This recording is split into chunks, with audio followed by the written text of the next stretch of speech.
Hi friends, എല്ലാവർക്കും CSCB ചാറ്റേഴ്സിലേക്ക് സ്വാഗതം.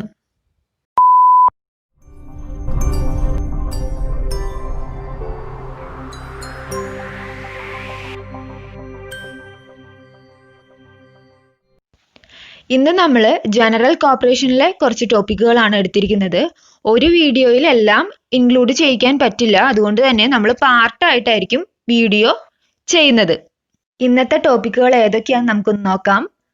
Definition of cooperation, meaning, idea and slogan of cooperation, objectives of cooperation, features of cooperation and principles of cooperation.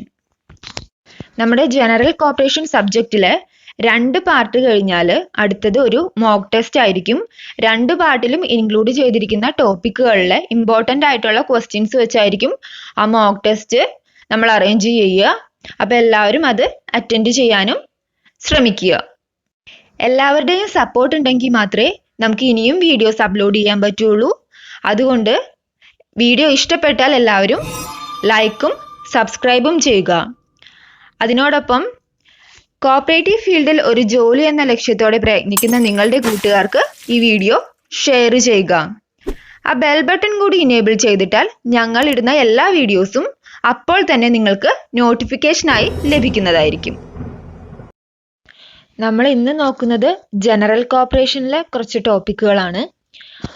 General കോർപ്പറേഷനിൽ ആദ്യമായിട്ട് corporation എന്താണ്, corporation ICA international cooperative alliance കൊടുത്ത definition എന്താണ് എന്ന് നോക്കാം.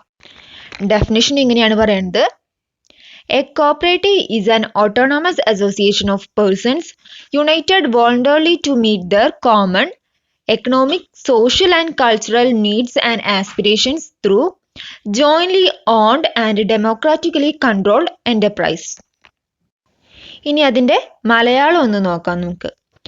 ജനാധിപത്യപരമായി നിയന്ത്രിക്കപ്പെടുന്നതും കൂട്ടുടമസ്ഥതയിലുള്ളതുമായ ഒരു സംരംഭത്തിലൂടെ തങ്ങളുടെ പൊതുവായ സാമ്പത്തിക, സാമൂഹ്യ, സാംസ്കാരിക ആവശ്യങ്ങളും അഭിലാഷങ്ങളും നേടിയെടുക്കുന്നതിന് വേണ്ടി വ്യക്തികൾ സ്വമേധയാ ഒത്തുചേർന്ന് രൂപം കൊടുക്കുന്ന സ്വയംഭരണ സ്ഥാപനങ്ങളാണ് സഹകരണ സംഘങ്ങൾ.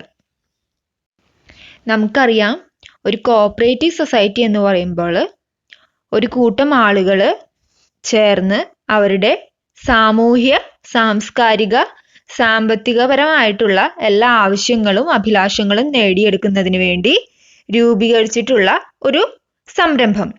അതാണ് കോഓപ്പറേറ്റീവ് സൊസൈറ്റി. ICAയും അവരുടെ ഡെഫിനിഷനിൽ പറയുന്നത് അങ്ങനെയാണ്. ഇനി നമുക്ക് ഒരു ഡെഫിനിഷൻ കൂടി നോക്കാം. ഹൊറേസ് പ്ലങ്കറ്റ്, അദ്ദേഹം ഒരു ഐറിഷ് കോഓപ്പറേറ്റർ ആയിരുന്നു. കൂടുതലായി നമുക്ക് ഫോറിൻ കോഓപ്പറേഷനിൽ അദ്ദേഹത്തെക്കുറിച്ച് പഠിക്കാം. അദ്ദേഹം പറഞ്ഞിരിക്കുന്നു, cooperation is self help made effective by organisation. Cooperation is self help made effective by organisation. കോഓപ്പറേഷനെ കുറിച്ചുള്ള ആ കോട്ടൊന്ന് ഓർത്തിരിക്കുക, എക്സാമുകൾ ചോദിക്കാറുള്ളതാണ്. Cooperation is self help made effective by organisation. ഇത് ആരുടെ വേർഡ്സ് ആണ്? ഇത് പറഞ്ഞിരിക്കുന്നത് ഹൊറേസ് പ്ലങ്കറ്റ്. ഇനി നമുക്ക് കോഓപ്പറേഷൻ എന്ന വാക്ക് ഒറിജിൻ ചെയ്തത് എവിടെ നിന്നാണെന്നും അതുപോലെ തന്നെ കോഓപ്പറേഷന്റെ ഐഡിയ, കോഓപ്പറേഷന്റെ പിന്നിലുള്ള ഐഡിയ, കോഓപ്പറേഷന്റെ സ്ലോഗൻ, ഇതൊക്കെ എന്താണെന്ന് നോക്കാം. The term cooperation is derived from the Latin word cooperare, which means work together. Cooperare എന്ന് പറയുന്ന ലാറ്റിൻ വേർഡിൽ നിന്നാണ് കോഓപ്പറേഷൻ എന്ന വാക്ക് ഒറിജിൻ ചെയ്തത്. കോഓപ്പറാറിയുടെ മീനിങ് വർക്ക് ടുഗദർ എന്നാണ്. അടുത്തത്, the first cooperative legislation in India started in the year 1904. ഇന്ത്യയിൽ cooperative legislation start ചെയ്തത് 1904 തൊട്ടാണ്. അപ്പോൾ അതിൻ്റെ സെഞ്ച്വറി ആഘോഷിച്ചിരിക്കുക 2004-ലായിരിക്കും. The century of cooperation celebrated in the year 2004. The idea behind cooperation is, കോഓപ്പറേഷൻ്റെ പിന്നിലുള്ള ഐഡിയ എന്താണ്? Self help and mutual help. അതൊന്ന് നോട്ട് ചെയ്ത് വെക്കുക. ഐഡിയയും സ്ലോഗണും പ്രത്യേകം ഒന്ന് നോട്ട് ചെയ്ത് വെക്കാൻ ശ്രമിക്കുക.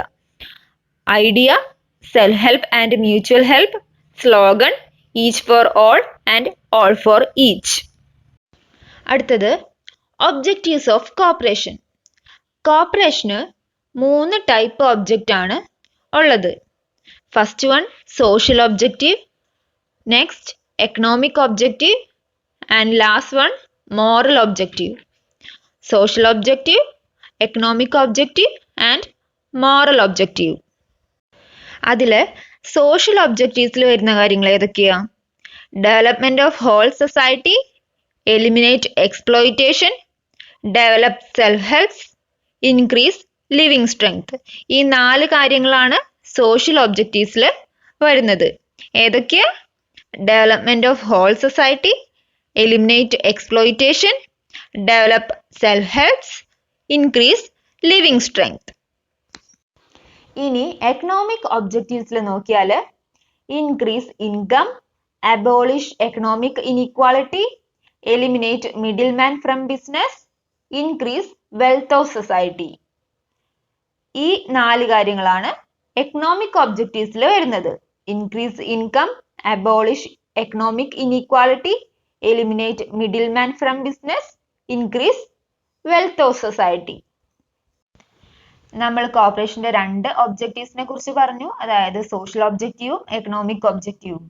അടുത്തത് വരുന്നത് മോറൽ ഒബ്ജക്റ്റീവ്സ് ആണ്. അതിലേതൊക്കെയാ വരുന്നത്? Cooperative education, promote mutual help and promote ethical values. ഈ 3 കാര്യങ്ങളാണ് മോറൽ ഒബ്ജക്റ്റീവ്സിൽ വരുന്നത്. ഒബ്ജക്റ്റീവ്സിന്റെ കാര്യം കാണാപ്പാഠം പഠിക്കേണ്ട ആവശ്യമൊന്നുമില്ല.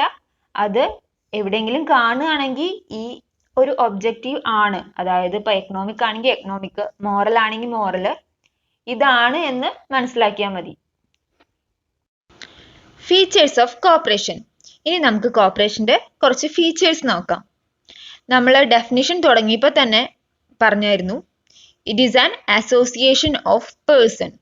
ഒരു കോഓപ്പറേറ്റീവ് ഇൻസ്റ്റിറ്റ്യൂഷൻ എന്നുള്ളത് അസോസിയേഷൻ ഓഫ് പേഴ്സൺസ് ആണ്. അതുപോലെ തന്നെ സർവീസ് മോട്ടീവ് ആണ്. ഇപ്പൊ ലാസ്റ്റ് പോയിന്റ് നോക്കൂ, dividend hunting is not allowed. Dividend hunting allowed അല്ല, അതായത് പ്രോഫിറ്റ് മോട്ടീവ് അല്ല ഒരിക്കലും കോഓപ്പറേറ്റീവ് ഇൻസ്റ്റിറ്റ്യൂഷൻ, പകരം സർവീസ് മോട്ടീവ് ആണ്. പിന്നെ നോക്കൂ, ഡെമോക്രാറ്റിക് മാനേജ്മെന്റ്, അതും കോർപ്പറേഷന്റെ ഒരു ഫീച്ചറാണ്, ഡെമോക്രാറ്റിക് മാനേജ്മെന്റ്. പിന്നെ based on proportionality and equality. It is based on proportionality and equality. അടുത്തത് equity and social justice. Equity and social justice എന്നതും കോർപ്പറേഷന്റെ ഒരു ഫീച്ചറാണ്. And corporation is a universal movement.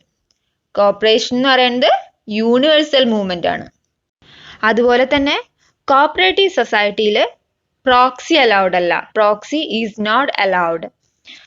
Four example, ഇപ്പോൾ ഒരു കോഓപ്പറേറ്റീവ് സൊസൈറ്റി ഓർ ഇൻസ്റ്റിറ്റ്യൂഷനിൽ ഒരു election നടക്കുക എന്ന് വിചാരിക്കുക. അവിടെ മെമ്പറിന് വോട്ട് ഉണ്ടാവും, വോട്ടിംഗ് റൈറ്റ് ഉണ്ടാവും. അപ്പോൾ മെമ്പറിന് പകരം വേറൊരാള്, മെമ്പർ അയച്ച വേറൊരാള് വോട്ട് ചെയ്യാൻ ചെന്ന് കഴിഞ്ഞാൽ അത് സാധ്യമാവില്ല cooperative society or ഇൻസ്റ്റിറ്റ്യൂഷനുകളിൽ.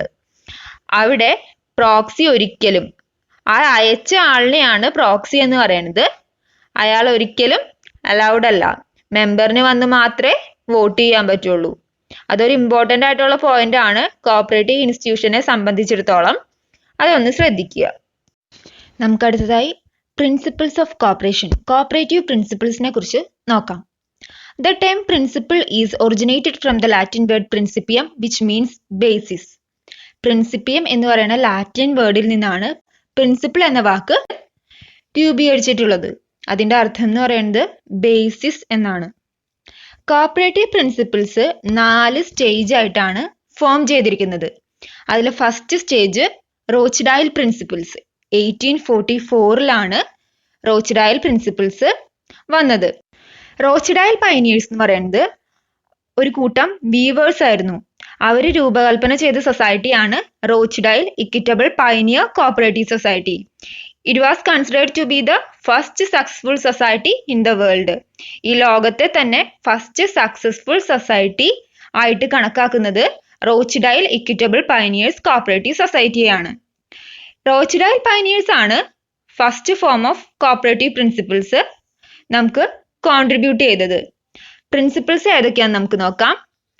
Open membership, democratic control, limited interest on capital, distribution of surplus to members in proportion to their transaction, political and religious neutrality, cash trade, promotion of education. ഇങ്ങനെ 7 principles ആയിരുന്നു first സ്റ്റേജിൽ ഉണ്ടായിരുന്നത്. അത് വന്നത് 1844 റോച്ച്ഡൈൽ pioneers ആണ് അത് കൊണ്ടുവന്നത്. റോച്ച്ഡൈൽ പയനിയേഴ്സിനെ കുറിച്ച് നമുക്ക് കൂടുതലായിട്ട് ഫോറിൻ കോർപ്പറേഷൻ പഠിക്കുമ്പോൾ നോക്കാം. അടുത്തത് നമുക്ക് സെക്കൻഡ് സ്റ്റേജ് നോക്കാം. സെക്കൻഡ് സ്റ്റേജിൽ 1934 ICA ഇന്റർനാഷണൽ കോപ്പറേറ്റീവ് അലയൻസ് ഒരു കമ്മിറ്റി അപ്പോയിന്റ് ചെയ്യുകയും അവരോട് റോച്ച്ഡൈൽ പ്രിൻസിപ്പിൾസ് എക്സാമിൻ ചെയ്ത് അത് റീഫോർമുലേറ്റ് ചെയ്യാൻ ആവശ്യപ്പെടുകയും ചെയ്തു. ഇത് പ്രകാരം 1937 ആ കമ്മിറ്റി റിപ്പോർട്ട് സബ്മിറ്റ് ചെയ്തു. കമ്മിറ്റി റോച്ച്ഡൈൽ പ്രിൻസിപ്പിൾസിനെ 2 കാറ്റഗറി ആയിട്ട് തിരിക്കുകയാണ് ചെയ്തത്. ആദ്യത്തെ 4 പ്രിൻസിപ്പിൾസ് എസെൻഷ്യൽ പ്രിൻസിപ്പിൾസ് എന്നറിയപ്പെട്ടു. അടുത്ത 3 പ്രിൻസിപ്പിൾസ് നോൺ എസെൻഷ്യൽ പ്രിൻസിപ്പിൾസ് എന്നറിയപ്പെട്ടു. ഈ കമ്മിറ്റി റിപ്പോർട്ട് പ്രകാരമാണ് ആദ്യമായിട്ട് ICA കോപ്പറേറ്റീവ് പ്രിൻസിപ്പിൾസ് അക്സെപ്റ്റ് ചെയ്തത്. അപ്പൊ ഇയർ ഒന്ന് ഓർത്ത് വെക്കുക. 1934 കമ്മിറ്റിയെ അപ്പോയിന്റ് ചെയ്തത്. 1937 റിപ്പോർട്ട് സബ്മിറ്റ് ചെയ്തു. ഈ വർഷം തന്നെയാണ് ICA ആദ്യമായിട്ട് കോപ്പറേറ്റീവ് പ്രിൻസിപ്പിൾസ് അഡോപ്റ്റ് ചെയ്തത്. ഈ പ്രിൻസിപ്പിൾസിന് വേറൊരു പേരും കൂടിയുണ്ട്, റീഫോർമുലേറ്റഡ് പ്രിൻസിപ്പിൾസ് ഓഫ് ICA. ഈ പ്രിൻസിപ്പിൾസ് ICAയുടെ റീഫോർമുലേറ്റഡ് പ്രിൻസിപ്പിൾസ് എന്നും അറിയപ്പെടുന്നുണ്ട്. തേർഡ് സ്റ്റേജിൽ 1964 ബോൺസ്മൗത്തിൽ വെച്ച് നടന്ന കോൺഗ്രസ്സിൽ ICA ഒരു കമ്മിറ്റിയെ അപ്പോയിന്റ് ചെയ്തു. ആ കമ്മിറ്റിയുടെ ചെയർമാൻ DG കാർവേ ആയിരുന്നു. ആ കമ്മിറ്റിയെ അപ്പോയിന്റ് ചെയ്തത് കോപ്പറേറ്റീവ് പ്രിൻസിപ്പിൾസ് റീഡിഫൈൻ ചെയ്യാൻ വേണ്ടിയാണ്.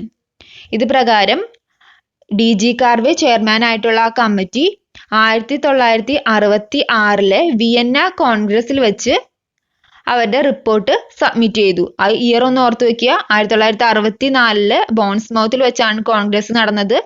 അതിലാണ് കമ്മിറ്റി അപ്പോയിന്റ് ചെയ്തത്. 1966 വിയന്ന കോൺഗ്രസ്സിൽ അവര് റിപ്പോർട്ട് സബ്മിറ്റ് ചെയ്തു. ഈ കമ്മിറ്റിയുടെ റിപ്പോർട്ട് പ്രകാരം 6 പ്രിൻസിപ്പിൾസ് ആണ് ഉണ്ടായിരുന്നത്.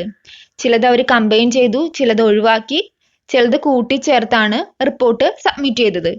6 പ്രിൻസിപ്പിൾസ് ഏതാന്ന് നമുക്ക് നോക്കാം. Voluntary association or open membership, democratic control, distribution of surplus, limited interest on capital, cooperative education, cooperation among cooperatives.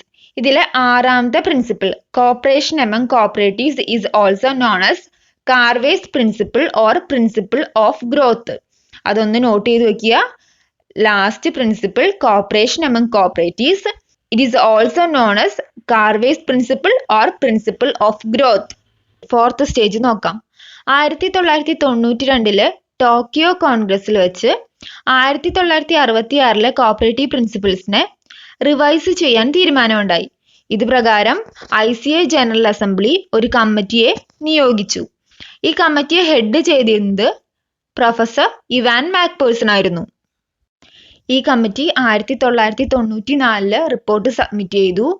ഇത് പ്രകാരം 1995 സെപ്റ്റംബർ 23 മാഞ്ചസ്റ്ററിൽ വെച്ച് നടന്ന കോൺഗ്രസ്സിൽ ICA പ്രിൻസിപ്പിൾസ്, അതായത് നമ്മൾ ഇപ്പൊ കാണുന്ന രൂപത്തിലുള്ള പ്രിൻസിപ്പിൾസ് അഡോപ്റ്റ് ചെയ്യാണ് ഉണ്ടായത്. നമുക്ക് 7 പ്രിൻസിപ്പിൾസ് ആണ് ഉള്ളത്. ഏതൊക്കെയാന്ന് നമുക്ക് നോക്കാം. Voluntary and open membership, democratic member control, member economic participation, autonomy and independence, education, training and information, cooperation among cooperatives, and finally concern for community. ഈ സ്റ്റേജുകളിൽ നോക്കിയാൽ നമുക്ക് മനസ്സിലാവും എല്ലാ സ്റ്റേജിലും മാറ്റമില്ലാതെ തുടർന്ന ഒരു പ്രിൻസിപ്പിൾ ഉണ്ട്. അത് എഡ്യൂക്കേഷൻ ബേസ് ചെയ്തിട്ടുള്ള പ്രിൻസിപ്പിൾ ആണ്. പേരുകളിൽ മാറ്റമുണ്ടെങ്കിൽ പോലും എല്ലാ സ്റ്റേജിലും കോപ്പറേറ്റീവ് എഡ്യൂക്കേഷൻ എന്ന് പറയുന്ന പ്രിൻസിപ്പിൾ ഉണ്ട്. അതുപോലെ തന്നെ നമ്മൾ ശ്രദ്ധിക്കേണ്ട ഒരു കാര്യമാണ്, ഇപ്പൊ നമ്മൾ ഫോളോ ചെയ്യണ ഈ പ്രിൻസിപ്പിളിന്റെ ഓർഡർ ഒന്ന് ഓർത്ത് വെക്കുക. എത്രാമത്തെ പ്രിൻസിപ്പിൾ ആണ് ഇതിന്ന് ഇടയെന്ന് ഒരു പ്രിൻസിപ്പിൾ എടുത്ത് ചോദിച്ചു കഴിഞ്ഞാൽ നമ്മൾ അറിഞ്ഞിരിക്കണം. കാരണം എക്സാം ഫോളോ ചെയ്യുന്നത് അങ്ങനെ ഒരു പാറ്റേൺ ആണ്. ഇടയെന്ന് ഒരു ക്വസ്റ്റ്യൻ ഇപ്പൊ അത് എക്സാമ്പിൾ ആയിട്ട് നമുക്ക് ഓട്ടോണമി ആൻഡ് ഇൻഡിപെൻഡൻസ് എത്രാമത്തെ പ്രിൻസിപ്പിൾ ആണ്? അപ്പൊ നമ്മൾ കണ്ണും അടച്ച് പറയാൻ റെഡി ആയിരിക്കണം. 4th പ്രിൻസിപ്പിൾ ആണ് ഓട്ടോണമി ആൻഡ് ഇൻഡിപെൻഡൻസ്. അപ്പൊ ആ ഓർഡർ ഒന്ന് കറക്റ്റ് ആയിട്ട് ഓർത്തിരിക്കുക.